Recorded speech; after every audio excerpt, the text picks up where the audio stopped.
महिष जातककथा। बोधिसत्व एका जन्मी वनमहिष होऊन अरण्यात राहत असे। तेथे एक दुष्ट माकड येऊन त्याला फार त्रास देई। त्याच्या कानात शेंपूट घालून तो गुदगुल्या करी, शिंगाला लोंबकळत राहून आणि ती हालवून त्याचे कपाळ दुखवी, त्याच्या पाठीवर देहधर्म करी आणि अशाच अनेक माकडचेष्टांनी त्याचा पिच्छा पुरवी।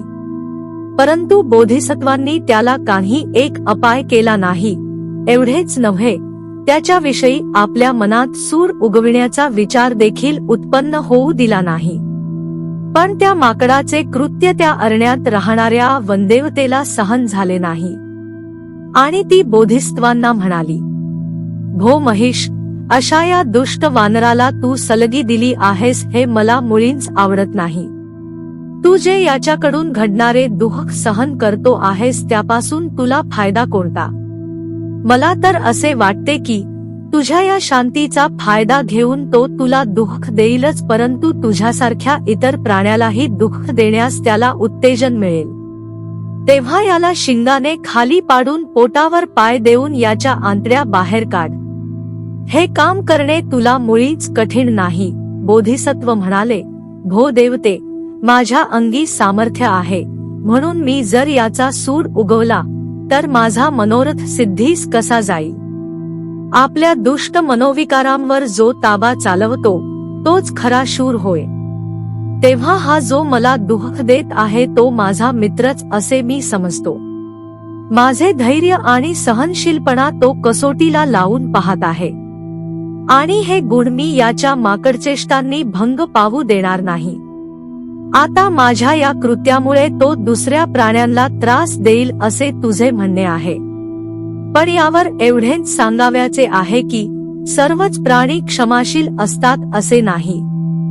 दुसरा एखादा तापट प्राणी सापडला म्हणजे याच्या कृत्याचे फळ याला आपोआप मिळेल, असे बोलून बोधिसत्व त्या अरण्यातून निघून दुसरीकडे गेले। काही दिवसांनी तेथे दुसरा एक वनमहिष आला।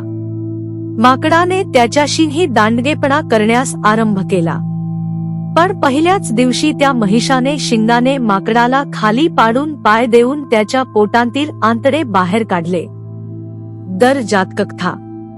प्राचीन काळी हिमालय पर्वतावर दर नामवाच्या टेकडींखाली नागांची मोठी वस्ती होती। त्यांच्या राजाला महाद्दर आणि चुल्लद्दर असे दोन पुत्र होते। पैकी पहिला बोधिसत्व होते।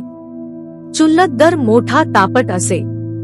भलत्या भलत्याच्या अंगावर तुटून पडून तो मारामारी करी।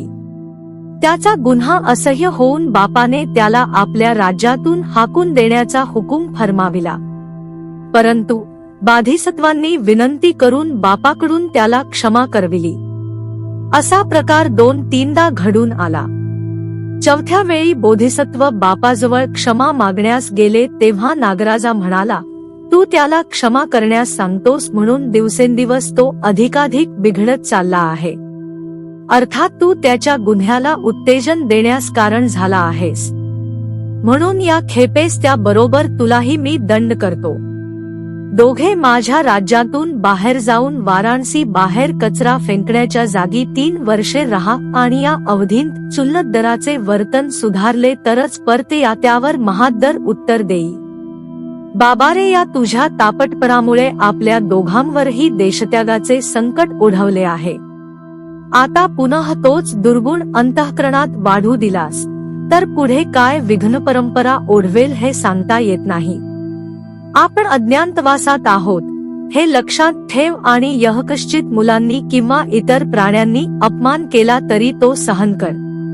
ठेच लागल्यावर तरी शहाणा हो। चुल्लद्दराने वडील भावाचे सांगणे ऐकले आणि पोरासोराकडून घडणारी अवज्ञा मुकाट्याने सहन केली।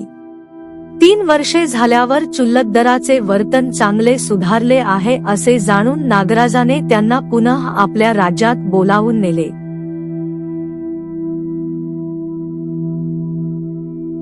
भवतु सब मंगल। साधु साधु साधु।